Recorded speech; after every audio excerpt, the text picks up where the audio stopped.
విశాలా కళ్యాణీ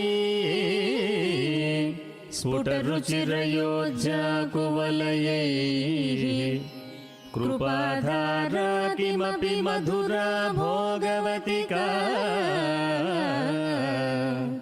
అవంతి సృష్టిస్తే బహునగర విస్తార విజయ ధ్రువం తత్తన్నామ వ్యవహరణ యోగ్య విజయతే.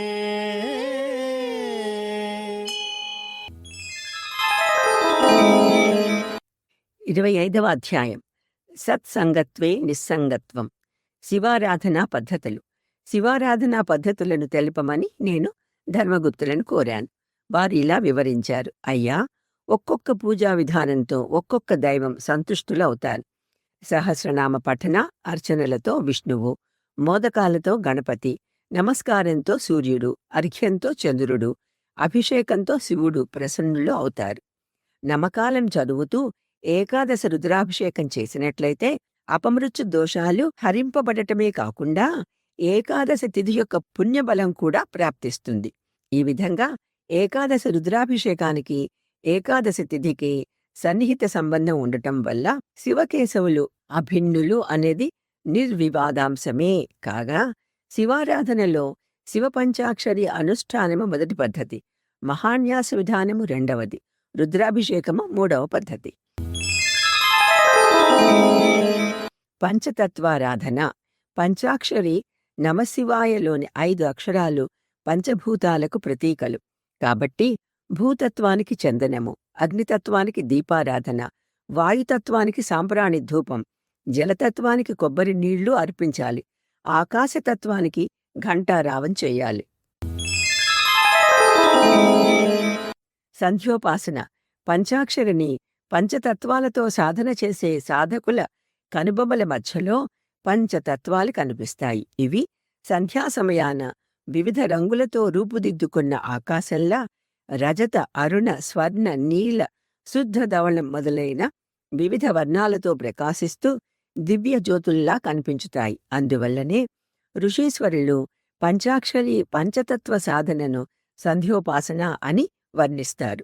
యంత్రం, మంత్రం, పంచతత్వ సాధన, యోగ సాధన, ఆత్మసమర్పణ అనే పద్ధతుల ద్వారా దేహ ఆత్మబుద్ధి నశించి దేహమే దేవాలయంగా, జీవుడే శివాత్మగా మారి మోక్షం లభిస్తుంది.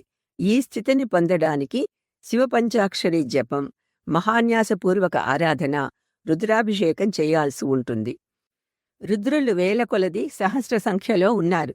అంటే గణానికి 3 చొప్పున ఏకాదశ రుద్రులకు 11x3x1,000,000 33 కోట్ల రుద్రగణాలు ఉన్నాయి అని, వాళ్లే పంచభూతాలను, దేహ ప్రాణ మనస్సులను ఆవరించి ఉంటారు అని వేదం చెప్తున్నది. గణపతి 33 కోట్ల రుద్రగణాలకు అధిదేవత.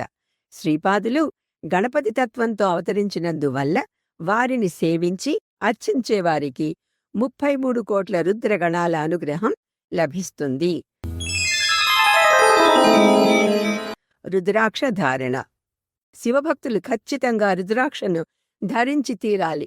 మానవులలో వర్ణాలు ఉన్నట్లే రుద్రాక్షలలో కూడా బ్రహ్మ, క్షత్రియ, వైశ్య, శూద్ర జాతి రుద్రాక్షలు ఉన్నాయి.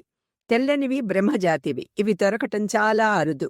వీటిని బ్రాహ్మణులు, ఎర్రని క్షత్రియ జాతి రుద్రాక్షలను క్షత్రియులు, చింతగింజ రంగు వైశ్య జాతి రుద్రాక్షలను వైశ్యులు, నల్లని శూద్రజాతి రుద్రాక్షలను శూద్రులు ధరించినట్లయితే వారికి అనుకూలంగా మంచి ఫలితాలు కలిగి పాపాలు నశించి సమస్త కోరికలు తీరుతాయి. లేతవి, బరువులేని రుద్రాక్షలను ధరించకూడదు.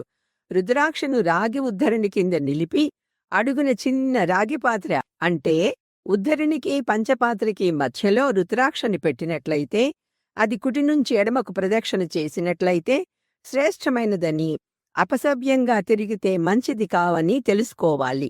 ఇటువంటి రుద్రాక్షలను ధరించిన గృహస్థులకు దారిద్ర్యం, భార్యావియోగం, అకారణ కుటుంబ కలహాలు కలుగుతాయి.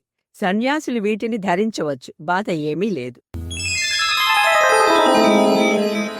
రుద్రాక్షలు దేవతామూర్తులు. సాధారణంగా ఏకముఖి నుండి ప్రారంభిస్తే 16 ముఖాల వరకు ఉన్న రుద్రాక్షలు లభిస్తాయి.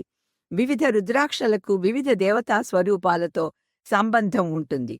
ఏకముఖి శివస్వరూపం అయితే ద్విముఖి అర్ధనారీశ్వరుని, త్రిముఖి అగ్ని, చతుర్ముఖి బ్రహ్మ, పంచముఖి కాలాగ్ని రుద్రుని, షణ్ముఖి కార్తికేయుని, సప్తముఖి మన్మధుని, అష్టముఖి రుద్రభైరవుని, నవముఖి కపిలమునిని, దశముఖి విష్ణుని యొక్క రూపాలు అయితే ఏకాదశముఖి సాక్షాత్ రుద్రస్వరూపం కాగా ద్వాదశముఖి ద్వాదశాదిత్యుల స్వరూపం. దీనిలో విద్య, జ్ఞాన, క్రియ మొదలైన నవశక్తులు ఉండటం వల్ల ధరించిన వాళ్ళకి సకల శుభాలు కలుగుతాయి. ఇలా శివారాధన, దానికి సంబంధించిన రుద్రాక్ష ధారణ వివరించిన తరువాత శ్రీపాదుల స్వరూపం గురించి కూడా మాట్లాడుతూ, శ్రీపాదులను శివస్వరూపులని భావిస్తే విష్ణువులా, విష్ణువని తలచినట్లయితే శివునిలా కనిపించుతారని, భక్తులు వాళ్ళ మనసులో నుండి తర్కగుణాన్ని వదిలి వారిని శరణు వేడినట్లయితే యథార్థ రూపంతో కనిపించుతారు అని చెప్పారు. తరువాత ఇద్దరం కురుంగడ్డకు వెళ్లి స్వామికి పాదనమస్కారం చేసుకొని కొంచెంసేపు ధ్యానస్థులం అయ్యాము. సాయంకాలం వారి ఆజ్ఞతో అవతలి ఒడ్డు చేరి జగత్ప్రభువుల దివ్య లీలా ప్రసంగాలతో కాలం గడిపాము. సుదూరంగా ఎవరో యోగులు శ్రీపాద శ్రీవల్లభ దిగంబరా, శ్రీపాద శ్రీవల్లభ దిగంబరా అంటూ సుశ్రావ్యంగా కీర్తిస్తున్న నామం చెవులకు అమృతంలా సోకుతుంటే ఆ మాధుర్యంలో మునకలు వేస్తూ మెల్లగా నిద్రలోకి జారాము. శ్రీపాదరాజం శరణం ప్రపంచే. కవీనాం సందర్భస్తవకమకరందైకరసికం కటాక్షవ్యాక్షేపభ్రమరకలభో కర్ణయుగళం